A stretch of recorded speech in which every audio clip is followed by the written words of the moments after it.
예, 안녕하십니까. 김상준입니다. 세상을 절대 못 바꾸는 15분.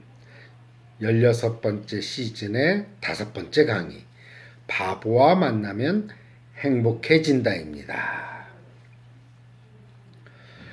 월요일에 신은 태양을 만들고, 화요일에 신은 물을 만들었다. 수요일에 신은 풀밭을 만들고, 목요일에 신은 젖소를 만들었다. 금요일에 신은 비행기를 만들고 토요일에 신은 인간을 만들었다. 일요일에 신은 쉬었는데 뭔가 부족한 것 같아서 제8요일에 신은 조지를 만들었고 그를 보고 매우 흡족해 하였다. 자크반 도마엘 감독의 제8요일이란 영화에 나온 대사입니다. 영화는 이런 대사로 시작이 되죠. 세일즈 기법 강사인 해리, 다니엘 오데이유가 연기를 했습니다. 꼼꼼하고 출세지향적인 사람이죠. 그의 생활은 시계처럼 정확해서 매일 같은 시간에 일어나 같은 시간에 차를 타고 출근을 합니다. 이처럼 그의 공적인 생활은 빈틈이 없지만 그의 사적인 생활은 황폐하기 이를 데가 없습니다. 그가 현실에 더욱 관심을 가지고 집중할수록 당연히 사생활은 망가질 수밖에 없기 때문이죠. 그래서 그가 하루 일을 마치고 집에 돌아왔을 때 맞아주는 사람은 아무도 없습니다. 일에 미친 남편을 받아줄 아내도 딸도 그의 곁을 떠났기 때문이죠. 회사에서는 그렇게 당당한 해리지만 집에 돌아와 자신을 직면할 때 그는 심한 외로움을 느껴서 자살까지도 생각을 합니다. 어느 날 해리는 비 오는 밤길에 차를 몰고 가다가 우연히 강아지를 치게 되면서 개 주인인 다운 증후군 환자인 조지, 파스칼 디켄이 연기를 했죠. 조지를 만나게 되죠. 해리는 어리숙하고 엉뚱한 행동만 하는 조지와의 동행이 달가울 리가 없습니다. 어떻게 하면 조지를 떼어버릴까 고민하지만 그것도 여의치가 않죠. 어머니가 산다는 곳으로 데려다 달라고 해서 가보니까 이미 조지의 어머니는 오래전에 죽었습니다. 유일한 피부치인 누나마저도 조지를 받아주지 않죠. 해리는 때묻지 않고 순진한 영혼을 가진 조지에게 하지만 점점 매료되고 특히 극심한 초콜릿 알레르기가 있는 조지에 대한 책임감을 느끼게 됩니다. 그는 조지와 함께 아내와 자녀가 있는 집으로 찾아갑니다. 딸은 만나지도 못하고 문전박대 당하고 말죠. 깊은 절망감에 빠진 해리를 그동안 애만 먹이던 조지가 위로하지만 해리는 계속 조지를 데리고 있을 수는 없어서 요양원에 데려다주고 자신의 일상으로 돌아가게 됩니다. 그러나 잠시 동안 조지와 같이 생활을 했던 해리는 이제 조지가 보고 싶은 생각마저 드는 거예요. 그래서 해리는 요양원에 찾아가서 조지와 조지 요양원 동료들과 함께 탈출을 감행하고 무기력한 나날을 보내던 데서 잠시 동안 벗어나게 됩니다.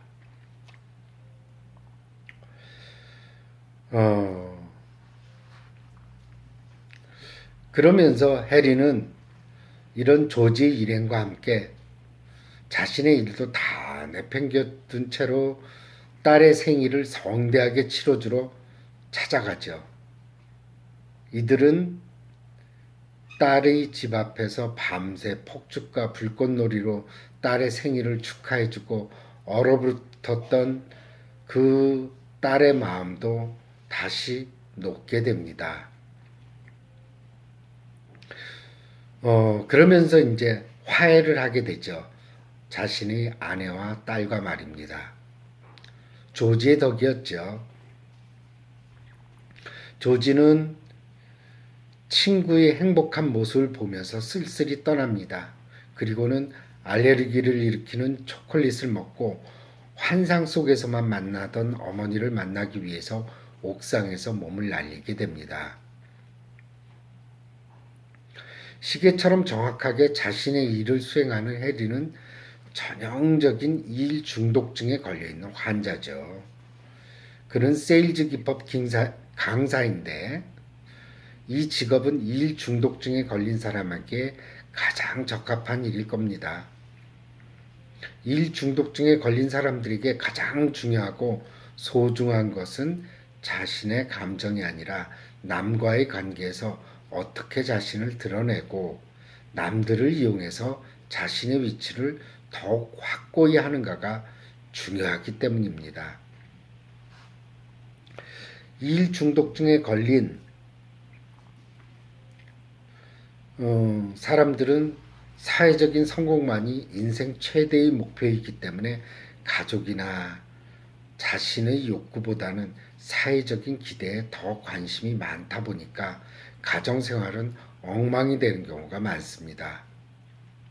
일 중독증에 걸린 사람들은 거의 일에 매달려서 일을 하는 바람에 집에 늦게 들어오는 경우가 많죠. 항상 이런 사람들은 일에 쫓겨서 지내고 항상 바쁘다고 합니다. 이런 사람들이 제일 어려워하는 게 휴일이죠. 휴일도 무언가 일을 해야 한다는 강박관념 때문에 여가 시간에도 항상 불안해하는 경우가 많습니다. 따라서 여가 시간을 즐겁게 가족과 보낸다는 것은 거의 찾아보기 어렵죠. 또한 일 중독증에 걸린 사람들은 부부 관계는 겉으로는 매우 좋아 보이지만 이런 사람들은 일과 결혼했기 때문에 부부 사이에 친밀성은 존재하지 않습니다. 물론 이들은 남들뿐 아니라 자기 자신에게도 타인입니다. 이처럼 일에 미쳐 가족을 돌보지 않는 사람이 겪는 운명은 크레이머 대 크레이머라는 영화에서도 똑같이 나오죠. 이 영화에서도 더스틴 호프만은 자신의 아내와 아들을 돌보지 않아서 결국 아내에게 이혼을 통고당하고 아들과 힘겨운 생활을 이어나가야 할 운명에 놓이게 됩니다. 물론 이 영화는 해피엔딩으로 끝나게 되죠. 현대사회는 남성들은 물론이고 여성들로 하여금 일 중독증을 부추기는 경향이 많습니다. 일 중독증을 통해서 성공한 많은 사람들은 자신의 회고담을 텔레비전이나 인쇄 매체를 통해서 전달하는 경우가 많습니다. 성공한 사람들이 공통적으로 하는 얘기는 가정은 있고 일에만 몰두하다 보면 자신처럼 된다고 얘기를 하죠. 그리고 항상 자기 개발과 혁신을 이루지 않으면 도태된다고 경고하기도 합니다. 그러나 해리가 가진 일 중독증은 이런 사회적인 압력만이 작용한 것은 아니죠. 이런 일 중독증에 걸린 사람들이 존재하는 내면은 아주 취약합니다. 그 취약한 것이 바로 일 중독증에 빠져들게 하는 원인의 하나이기도 하죠. 일 중독증에 걸린 사람들은 항상 열심히 일하고 뛰어난 능력이 있는데도 불구하고 자신에 대한 불만으로 가득 차 있습니다. 뭔가 모자란 느낌이 들고 무언가 더 해야 된다는 생각을 가지고 자신이 한 일에 대한 만족감을 느끼지 못합니다. 이런 불만스러운 자신에 대한 감정이 고개를 들고 자신을 괴롭히는 것이 두렵기 때문에도 더 일중독증에 빠지게 됩니다. 그리고 이런 감정이 드는 것을 억압하기 위해서도 또 일에 몰두하게 되죠. 또한 자신에 대한 열등감을 외부로부터 보상받으려고 하는 사람에게도 이런 일 중독증이 나타납니다. 그들은 남들로부터 받는 찬사와 인정을 받으며 먹고 살죠. 결국 외부로부터 받는 찬사를 즐기게 되면 결국 그 고리를 끊을 수 없게 됩니다. 계속적으로 자신이나 남을 육체적, 심리적으로 파괴할 때까지 남들의 찬사만을 의식하면서 살아가게 됩니다. 이제 남들의 시선이 곧 삶의 목적이 되었기 때문이죠. 이걸 바로 현대인들이 흔히 겪는 자기 착취입니다. 그러면서 그들은 일에 파묻혀 사느라 완전히 여가 시간에서 즐거움을 찾을 능력을 상실해버리고 가족들과 틈을 지고 마는 경우가 많죠. 그래서 해리는 아내와 딸에게서 버림을 받았던 겁니다. 사회적인 성공은 거두었지만 가정적으로 불행한 해리의 일 중독증이 치유될 수 있는 기회가 오는데 바로 조지와의 만남이죠. 영화 속에서는 해리와 조지가 별개의 두 인격으로 등장하지만 사실은 해리와 조지는 한 사람 안에 존재하는 두 개의 인격으로 볼 수가 있습니다. 조지는 해리 안에 존재하는 바보 원형이 활성화된 모습인 것이죠. 정신분석가인 칼 융은 인간의 무의식에는 다양한 원형이 존재하고 있다고 보았습니다. 융은 원형이란 인간이면 누구의 정신에나 존재하는 인간 정신의 보편적이며 근원적인 핵이라고 봤는데 어떠한 나라나 어떠한 문화권, 어떠한 종족의 인간도 또 어떠한 시대의 사람도 한결같이 생각했고 느꼈고 행동했고 말한 것의 유형들을 원형이라고 부릅니다. 원형이 인류 보편적이라는 이유라고 볼 수 있는 이유는 서로 교류가 없는 문화나 인종이라 하더라도 신화나 민담, 전설은 너무나 흡사한 경우가 많기 때문이죠. 전형적인 원형을 보여주는 신화나 민담에는 권선징악, 뱀이나 용을 무찌르는 영웅, 남녀 간의 지극한 사랑, 지혜를 가진 현자, 계모로부터 학대받는 여성, 자상한 어머니 등이 공통적으로 전부 등장합니다. 이런 원형은 융에 의하면 태초로부터 인간의 경험이 침전되어 생긴 것이고 대표적인 원형으로는 파괴자, 지배자, 마법사, 순교자, 영웅, 보호자, 외톨이, 바보 등을 들 수 있습니다. 이런 원형은 인간 안에 모두 존재하며 의식의 상태, 인간의 성숙 정도, 환경적인 요인에 따라 그중 하나가 지배적으로 튀어나오게 됩니다. 이런 원형들은 우리 안에 모두 가지고 있습니다. 예를 들어서 환경적인 요인에 의해서 특정한 원형이 지배적으로 나타난 예로는 1980년대 군부 독재 시절 대학생들 사이에는 전사 원형이 활성화되었습니다. 전설이나 민담에는 마을 사람들을 괴롭히는 커다란 지네, 뱀, 용이 종종 등장하는데 이때 그 마을을 지나던 나그네나 마을 청년 중 하나는 이런 괴물을 무찌르게 되죠. 바로 여기서 나그네나 청년은 영웅 또는 전사 원형이 튀어나온 겁니다. 뱀이나 용은 과거 우리 사회에선 독재 정권이었고 이들을 무찔렀던 나그네나 청년은 바로 그 당시 민주화 운동을 했던 대학생이라고 볼 수 있죠. 사실 이들 대학생들의 개인적인 면면은 평범하게 짝이 없습니다. 그러나 그들 안에 존재하는 전사 원형은 자신의 사회나 개인에 대해 부당한 구속이나 압박이 있게 되면 활성화되어 그들을 전사로 만들어준 것이죠. 또한 원형이라는 것은 말이에요. 의식이 너무 일방적으로 발달되고 분화되게 되면은 그 무의식을 너무 한쪽 무의식을 너무 이제 억제하게 되거든요.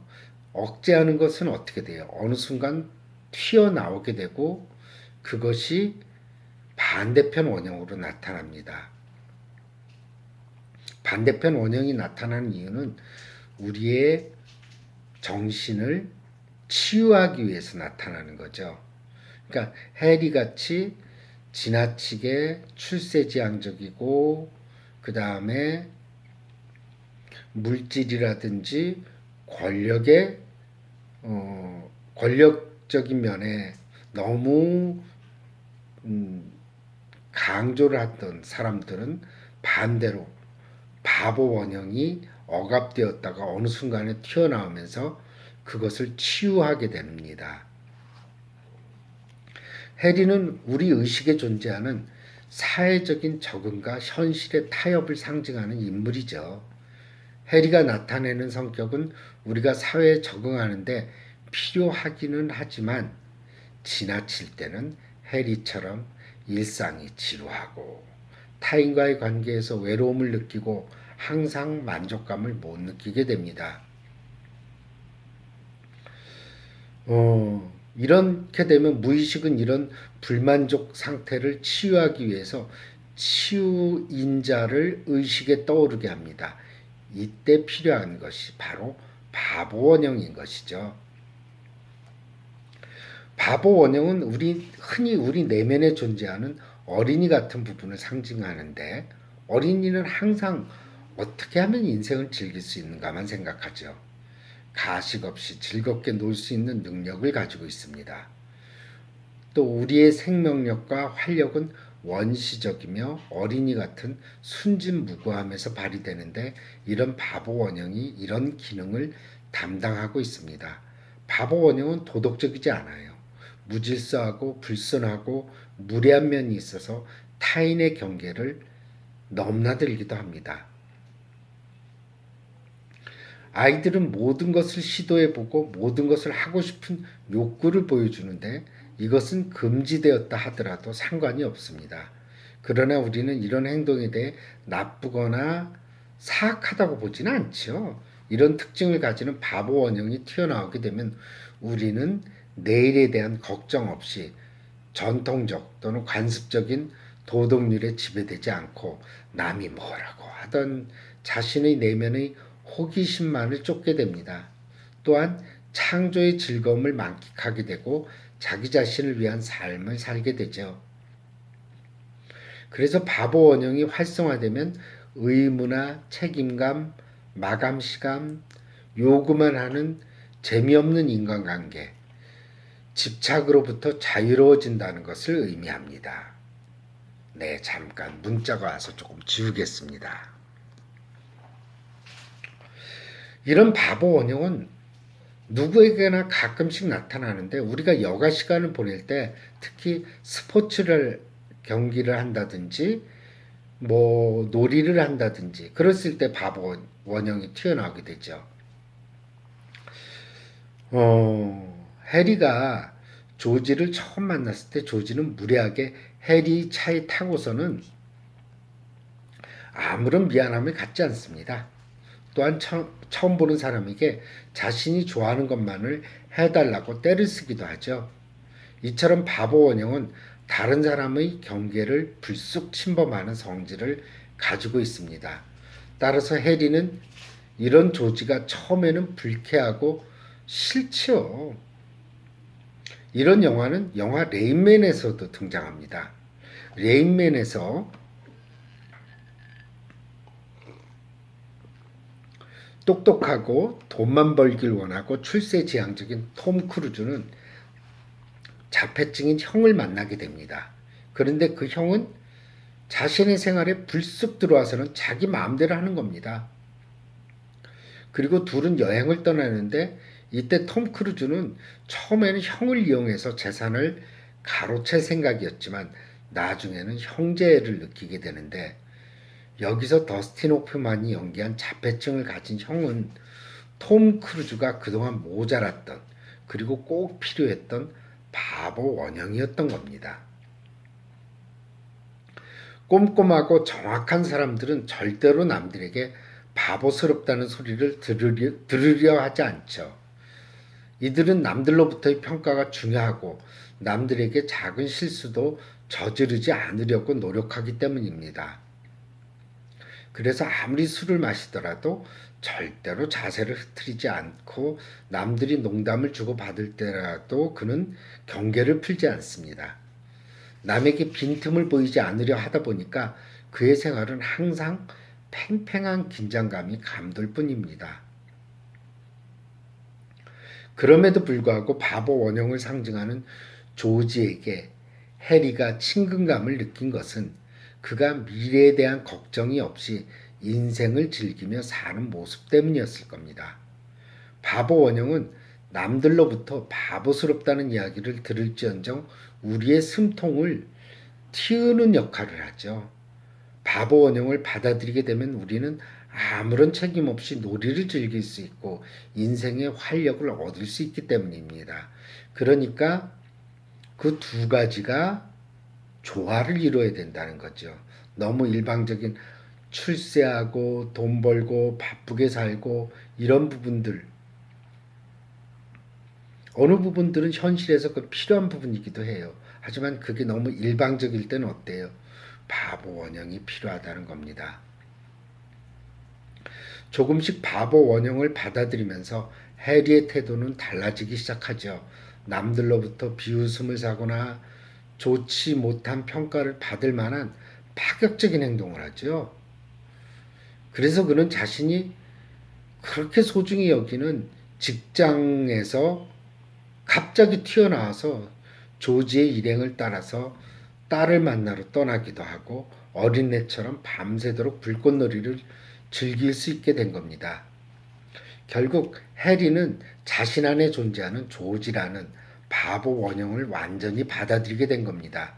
미래에 대한 대비나 책임감이 없이 그저 자연과 인생을 그대로 보며 음미할 수 있는 능력이 생긴 거죠. 그는 이제 시간에 쫓기며 살지 않게 되었고 단정하게 넥타이를 맬 필요를 느끼지 않게 되었고 가족들과 진정으로 즐길 수 있는 여유를 가지게 된 겁니다. 따라서 조지에게 통합된 또 조지 안에 그러니까 조지로 상징되는 바보 원형이 해리 안에서 활성화됨으로써 그 해리는 마음의 균형을 이루게 되었고 마음의 치유가 되었던 것입니다. 이 영화의 제목이 팔요일이라는 것은 신이 천지를 창조하는데 7일이 걸렸다는 데서 연유합니다. 신은 만물을 만들면서 6일에 인간을 만들었고 7일은 쉬었다고 하죠. 그리고 다음 날인 8일은 팔요일의 창조, 즉 그리스도의 부활을 의미하는 날이 팔요일입니다. 또한 팔요일은 억제되었던 인간성의 재생을 의미하는 요일이기도 합니다. 그래서 이 영화의 제목이 제8요일이고 즉 팔요일은 그리스도의 부활뿐 아니라 우리 인간성의 재생, 우리가 억압하고 살고 지냈던 우리 본연의 가치를 다시 재창조하는 날이라는 의미이기도 합니다. 결국 너무나 다른 인생을 살았던 해리와 조지가 만나는 날인 제8요일은 달력에서는 찾을 수 없는 일상의 모든 것을 떠난 자유로움 그 자체입니다. 해리가 일 중독 중에서 빠져나와서 자신의 참모습과 소중한 가족을 찾으면서 변화된 재생의 날을 의미하는 것이 또 제8요일이죠. 그래서 우리 현대인들도 자기 착취에서 벗어날 필요가 있습니다. 상대적인 박탈감으로 인해 우리는 항상 더 많은 것을, 더 좋은 것을, 더 높은 위치를 차지하기 위해 그 소중한 시간들을 모두 흘려보내고 소중한 관계들을 모두 다 버리고 살고 있습니다. 더욱 안타까운 것은 그것으로 인해서 병이 들고 행복하지 않다는 것이죠. 내 안에 바보가 춤을 추기 시작할 때 우리는 행복해질 수가 있는 것입니다. 바보는 내일의 걱정이 없어요. 오늘만이 존재합니다. 그리고 작은 것에도 기뻐하고 하찮은 것에도 행복해합니다. 여러분 자신 안에 바보와 만나기 바랍니다. 네, 오늘 강의를 마치겠습니다. 감사합니다.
현재의 삶에서 말이에요.